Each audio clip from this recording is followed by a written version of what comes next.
Okay, welcome to the UK-Europe first turn. UK-Europe has 28 IPCs to spend. They're going to buy a fighter for 10, 4 infantry for 12, and then a tank for their South African factory for 6. They will be declaring 3 attacks in this round. They're going to be coming into C-Zone 106 to try and take out these 2 German submarines. They're going to be coming in with the destroyer from C-Zone 109 and the bomber from England. The other naval escapade is going to be an attack on the Italians in C-Zone 96. They're going to come in with the fighter from Malta and the tactical bomber that is on the aircraft carrier in C-Zone 98. The only other attack that they have is also against the Italians.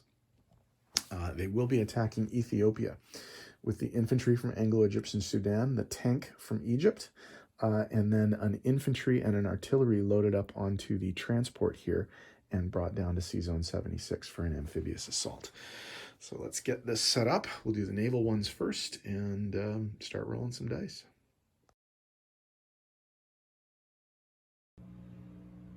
Okay, for the attack on C-Zone 106, the German submarines U-79 and U-80 are being attacked by the British destroyer, the HMS Ulster, and an RAF strategic bomber.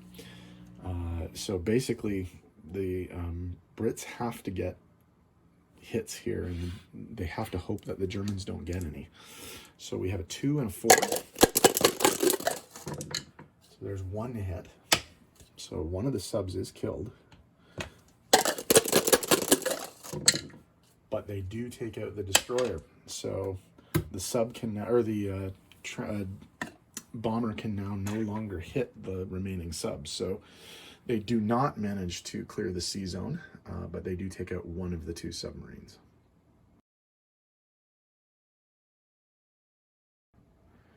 Okay, this is the attack on C-Zone 96. The Italian transport ship Esperia and the Italian destroyer Tigre are being attacked by an RAF fighter and a tactical bomber from the Royal Navy ship, the HMS Ark Royal, which is an aircraft carrier. So we have a 3 and a 4 versus a 2 and a no defense. So we'll see what happens. We have 1 hit, so that will take out both ships, but they do get a defense to see if they can take out plane, and they do so. So I think we will lose the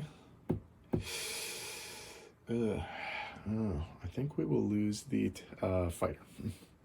Okay, so the C zone is cleared, but it costs the British a fighter.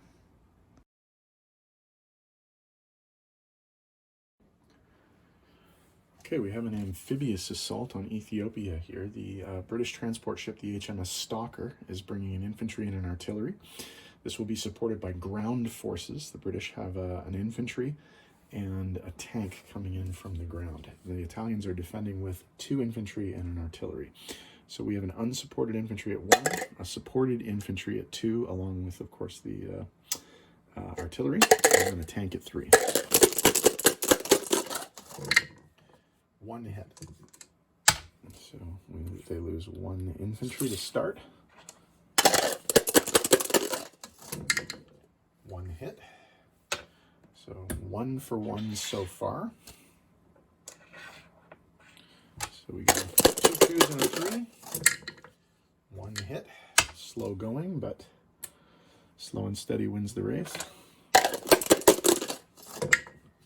No hits. So good news for the Brits. And 1 hit. Every time I think it was the tank.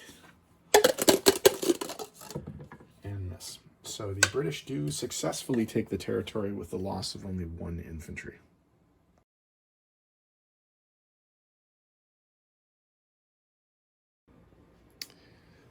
Okay, let's talk about some non-combat movement.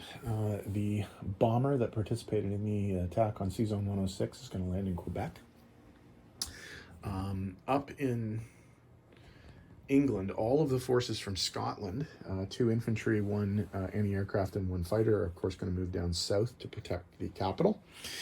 And then the naval forces around the home islands, so that's a battleship and a cruiser in Sea Zone 110, and then a transport ship in Sea Zone 109, are going to swing around to Sea Zone 92 and consolidate there.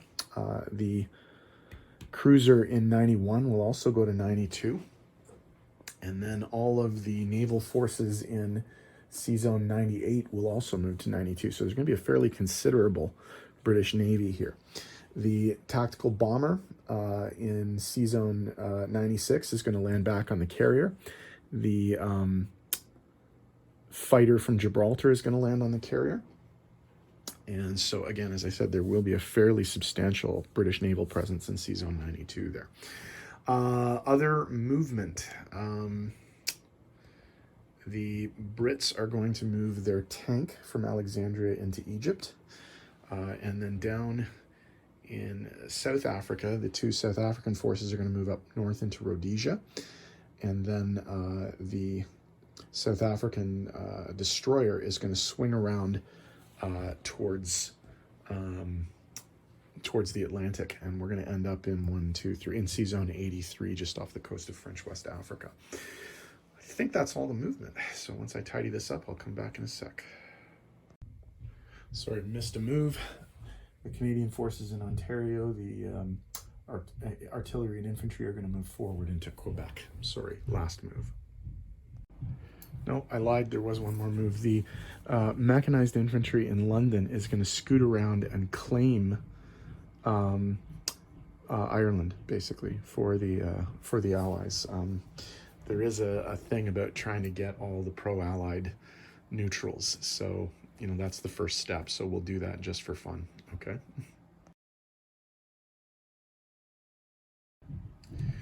Okay, for placement of new units, the 4 new infantry are going to go into the UK, of course. The new fighter is going to go into the UK. And then way down in South Africa, we're going to put our brand new tank. Okay, in terms of income, the only change is that the Brits are going to pick up $1 for Ethiopia. So if we go to the income tracker, Brits go up 1 from 28 to 29, and the Italians go down 1 from 10 to 9. Okay, so for income,